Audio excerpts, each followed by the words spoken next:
ಆದರೆ ಸ್ವತಂತ್ರ ಬಂದ ನಂತರ ಇದಕ್ಕೆ ಜೀವ ಕೊಟ್ಟಿದ್ದು ಕಾಂಗ್ರೆಸ್ ಪಾರ್ಟಿ, ನೆಹರೂರವರು. ಆವತ್ತಿನಿಂದ ಈಚೆಗೆ 1969-70ರಲ್ಲಿ ಇಂದಿರಾ ಗಾಂಧಿಯವರು ಒಂದು ಸರ್ವೆ ಮಾಡಬೇಕು ಅಂತೇಳಿ ಮಾಡಿಸ್ತಾರೆ. ಅದರ ಆಧಾರದ ಮೇಲೆ 1974ರಲ್ಲಿ ರಾಜ್ಯದಲ್ಲಿದ್ದ ಕಾಂಗ್ರೆಸ್ ಸರ್ಕಾರ ಒಂದು ಗೆಜೆಟ್ ಮಾಡುತ್ತೆ. ಆ ಗೆಜೆಟ್ ನಲ್ಲಿ ಆಫೀಸರ್ಗಳು ಏನೇನು ಸರ್ವೆ ನಂಬರ್ ಕೊಡ್ತಾರೋ ಎಲ್ಲವನ್ನು ನಮೂದು ಮಾಡಿಬಿಡ್ತಾರೆ. ಅದಕ್ಕೆ ಆಧಾರಗಳೇನು, ಆ ಆಸ್ತಿ ಯಾರು ಕೊಟ್ಟರು ಏನೂ ಇಲ್ಲ. ಈಗ ಇತ್ತೀಚೆಗೆ ಜಮೀರ್ ಅಹಮದ್ ಅವರು ಮಂತ್ರಿ ಇದ್ದಾರೆ. ಅವರು ಎಲ್ಲ ಕಡೆಯಲ್ಲೂ ಹೋಗಿ ಈ ಆಸ್ತಿಗಳನ್ನ ನಮಗೆ ಯಾರ್ಯಾರು ಕಬ್ಜಾ ಮಾಡಿದ್ದಾರೆ ಅದನ್ನೆಲ್ಲ ವಾಪಸ್ ಕೊಡಿ, ಅದಕ್ಕೆ ಕಾಂಪೌಂಡ್ ಹಾಕಿ, ಅದು ದೇವರ ಆಸ್ತಿ ಹೆಂಗೆ ಕಾಣಬೇಕು ಅಂತಂದ್ರೆ ಆ ದೇವರ ಆಸ್ತಿ ಶೈತಾನ್ಯರಿಗೆಲ್ಲ ಕಾಣಬೇಕಂತೆ ಆಸ್ತಿ. ಹೀಗೆ ಪ್ರಚೋದನಕಾರಿಯಾಗಿ ಅವರು ಭಾಷಣ ಮಾಡ್ತಾ ಹೊರಟರು. ಎಚ್ಚೆತ್ತುಕೊಂಡ ಮಠಮಾನ್ಯಗಳು, ರೈತರು ಪಾಣಿಗಳನ್ನು ಚೆಕ್ ಮಾಡ್ಲಿಕ್ಕೆ ಆಗ ಇದು ಬೆಳಕಿಗೆ ಬರ್ತಾ ಇರ್ತಕ್ಕಂಥ. ಆ ಕಾರಣದಿಂದಾಗಿ ಇದಕ್ಕೆ JPC ಕಮಿಟಿಯನ್ನು ಕೂಡ ಮಾಡಲಾಗಿದೆ ಈಗ ಕೇಂದ್ರದ ಮೋದಿ ಅವರ ಸರ್ಕಾರ. ಯಾಕೆ ಅಂತಂದ್ರೆ ಇದಕ್ಕೆ ಸಂವಿಧಾನವನ್ನು ಮೀರಿದ ಒಂದು ಅಧಿಕಾರವನ್ನು ಕೊಡಲಾಗಿದೆ. ಪರಮಾಧಿಕಾರ ಕೇವಲ ಕೋರ್ಟ್ಗಳಿಗೆ ಮಾತ್ರ ಇರುತ್ತೆ. ಆದ್ರೆ ಇಲ್ಲೇನಾಗಿದೆ ಅಂತಂದ್ರೆ ವಕಫ್ ಬೋರ್ಡ್ಗೂ ಕೂಡ ಪರಮಾಧಿಕಾರವನ್ನು ಕೊಟ್ಟು ಕೋರ್ಟಲ್ಲೂ ಕೂಡ ಪ್ರಶ್ನೆ ಮಾಡಲಾರ್ದಂತ ಪರಿಸ್ಥಿತಿಯನ್ನು ತಂದಿಟ್ಟಿದ್ದಾರೆ. ಈಗ ಪರಮಾಧಿಕಾರ ಯಾವ ರೀತಿ ಆಗಿದೆ ಅಂದ್ರೆ ಅದು ಸರ್ವಾಧಿಕಾರ ಆಗಿದೆ. ಈ ಸರ್ವಾಧಿಕಾರಕ್ಕೆ ಎಲ್ಲಾದ್ರೂ ಒಂದು ಕಡೆ ಫುಲ್ ಸ್ಟಾಪ್ ಆಗಬೇಕಾಗಿದೆ. ಇಲ್ಲ ಅಂತಂದ್ರೆ ರೈತರು ತಮ್ಮ ಆಸ್ತಿಗಳನ್ನ ಕಳ್ಕೊಳ್ತಾರೆ. ರೈತರು ಹೋಗಿ ಕೇಳಿದ್ರೆ ಇದು ನನ್ನ ಆಸ್ತಿ, ನನ್ನ ಎಲ್ಲಾ ರೀತಿಯ ದಾಖಲೆಗಳು ನನ್ನ ಹತ್ರ ಇದೆ ಅಂತ ಕೇಳಿದ್ರು ಕೂಡ ಅದು ನಿಮ್ಮದಲ್ಲ, ಅದು ವಕ್ತು ಆಸ್ತಿ.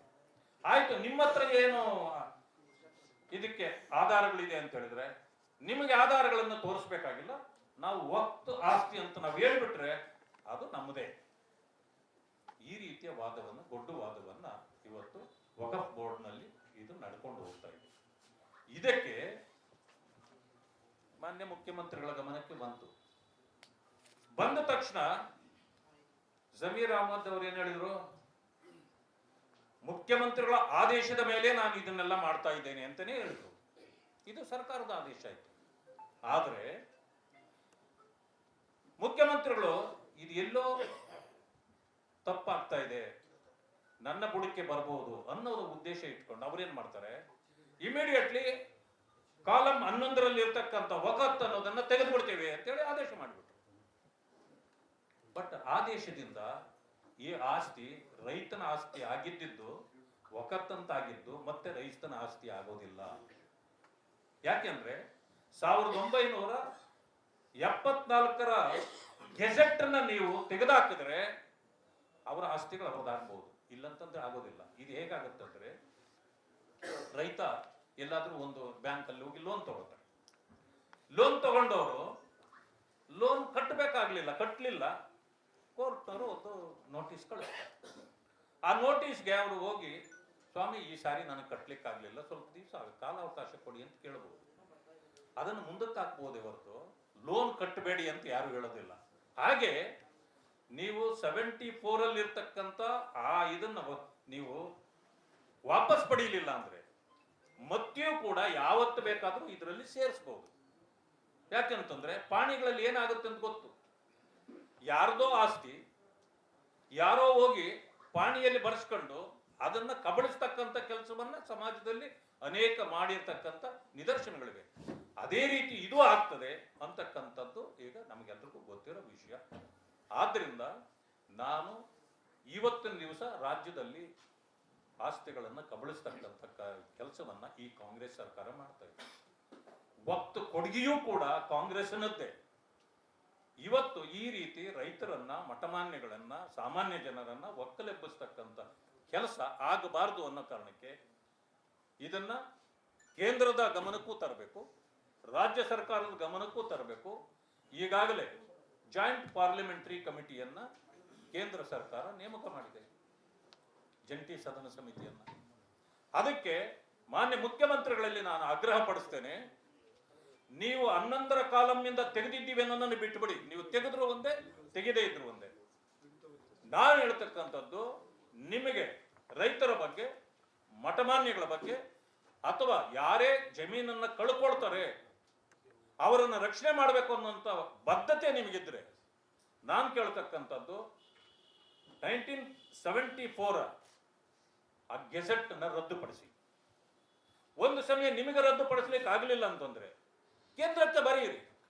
JPC ಸಮಿತಿ ಕಮಿಟಿ ಬಂದಿದೆ, ನಾನು ಕೂಡ ನನ್ನ ಸರ್ಕಾರದ ಕಡೆಯಿಂದ ನಾನು ಕೂಡ ರೆಕಮೆಂಡ್ ಮಾಡ್ತೇನೆ, ಇದೇನು ಒರಿಜಿನಲಿ ಯಾರಾದ್ರೂ ಗಿಫ್ಟ್ ಕೊಟ್ಟಿದ್ರು ಅಂಥದ್ದು ಏನಾದ್ರೂ ಬಹು ಹಿಂದೆ ಇದ್ದಿದ್ರೆ, ಅದಲ್ಲದೆ ಬೇರೆ ಯಾವುದೇ ಈಗ ನಮೂದಾಗಿರ್ತಕ್ಕಂಥ ಈ ಸರ್ವೆ ನಂಬರ್ಗಳನ್ನ ಕೈ ಬಿಡಬೇಕು, ರೈತರಿಗೆ ಸಹಾಯ ಮಾಡಬೇಕು ಅಂತ ಹೇಳಬೇಕು. ಎಲ್ಲದಕ್ಕಿಂತ ಮಿಗಿಲಾಗಿ ನಾನೊಂದು ಮಾತನ್ನು ಹೇಳಲಿಕ್ಕೆ ಬಯಸ್ತೇನೆ.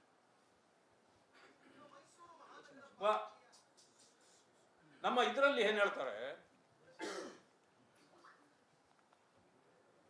ಇಸ್ಲಾಂ ಕಾನೂನು ಇದೆ, ಪರ್ಸನಲ್ ಲಾ ಇದೆ. ಅವರಿಂದ ಒಂದು ಮಾತನ್ನು ಹೇಳ್ತಾರೆ,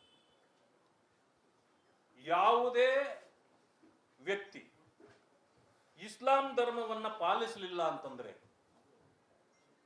ಅವರು ಕಾಫೀರರು ಅಂತ ಹೇಳ್ತಾರೆ. ಆದ್ರೆ ಅವರಿಂದ ಯಾವುದೇ ನೀವು ದೇಣಿಗೆ ತಗೊಳಂಗಿಲ್ಲ, ಭಿಕ್ಷೆ ತಗೊಳಂಗಿಲ್ಲ, ಗಿಫ್ಟ್ ತಗೊಳಂಗಿಲ್ಲ ಅಂತನೂ ಹೇಳ್ತಾರೆ. ಹಾಗಾದ್ರೆ ಕಾಫೀರರಿಂದ ಈ ರೀತಿ ನೀವು ಅವರೆಲ್ಲ ತಗೊಳ್ಬಾರ್ದು ಅನ್ನೋಂತ ಜನ, ಈಗ ಈ ರೈತರು ಇವರೆಲ್ಲ ಕಾಫೀರಲ್ವೇ? ಅವರು ಕೊಡ್ತಕ್ಕಂಥ ಕೊಡುಗೆ ನೀವು ಹೇಗೆ ತಗೊಳ್ತೀರಿ ಹಾಗಾದ್ರೆ? ಇದು ಪ್ರಶ್ನೆ ಬರ್ತದೆ. ಇದೇನೇ ಇದ್ರೂ ಕೂಡ ಇವತ್ತು ಆಗ್ತಿರ್ತಕ್ಕಂಥ ಇದು ಸರಿಯಾದ ಕ್ರಮ ಅಲ್ಲ. ಇದು ದುಂಡಾವರ್ತಿ ಇದೆ, ರೈತರ ಮೇಲೆ ಒಂದು ಗದಾಪ್ರಹಾರ ನಡೀತಾ ಇದೆ. ಇದು ಕಾಂಗ್ರೆಸ್ನ ಕೊಡುಗೆ. ಈ ಕಾಂಗ್ರೆಸ್ ಮಾಡ್ತಾ ಇರತಕ್ಕಂಥದ್ದು ಸರಿಯಿಲ್ಲ. ಆದ್ರಿಂದ ಇವತ್ತು ನಾವು ಈ ರೀತಿ ಎಲ್ಲ ಸರ್ವೆ ಮಾಡಿ ಎಲ್ಲ ವಿಚಾರಗಳನ್ನು ತಿಳ್ಕೊಂಡು ನಾವು ನಮ್ಮ ಪಕ್ಷದ ವೇದಿಕೆಯಿಂದ ನಾವು ಕೇಂದ್ರ ಸರ್ಕಾರಕ್ಕೂ ಮತ್ತು ರಾಜ್ಯ ಸರ್ಕಾರಕ್ಕೂ ಕೂಡ ಇದನ್ನು ತಲುಪಿಸೋರಿದ್ದೇವೆ. ಈಗಲೇ ಇದಕ್ಕೆ ತಿಲಾಂಜಲಿ ಇಡಬೇಕು, ಇದನ್ನು ಮುಂದುವರಿಸಬಾರದು ಅಂತಕ್ಕಂಥ ಒತ್ತಾಯವನ್ನು ಕೂಡ ನಾನು ಮಾಡ್ತೇನೆ. ಈಗ ಏನು ಸರ್ವಾಧಿಕಾರ ಅಂತಂದ್ರಲ್ಲ, ಅದಕ್ಕೆ ಬಿಜೆಪಿ ಅವರು ಸಹ ನೀರು ಎರೆದು ಬೆಳೆಸಿದ. ಯಾಕಂದ್ರೆ ನೋಟಿಸ್ ಕೊಟ್ಟರು, ನಿಮ್ಮ ಅವಧಿನಲ್ಲೂ ಕೊಟ್ಟಿದ್ರು. ನಾನು ಹೇಳ್ತೇನೆ, 16-17 ಮುಖ್ಯಮಂತ್ರಿಗಳಿದ್ದು ಇದೇ ಸಿದ್ದರಾಮಯ್ಯ. ಆವತ್ತೇ ಮೌಖಿಕ ಆದೇಶ ಕೊಟ್ಟು ಆವತ್ತೇ ಪ್ರಾರಂಭ ಆಗಿರೋದು.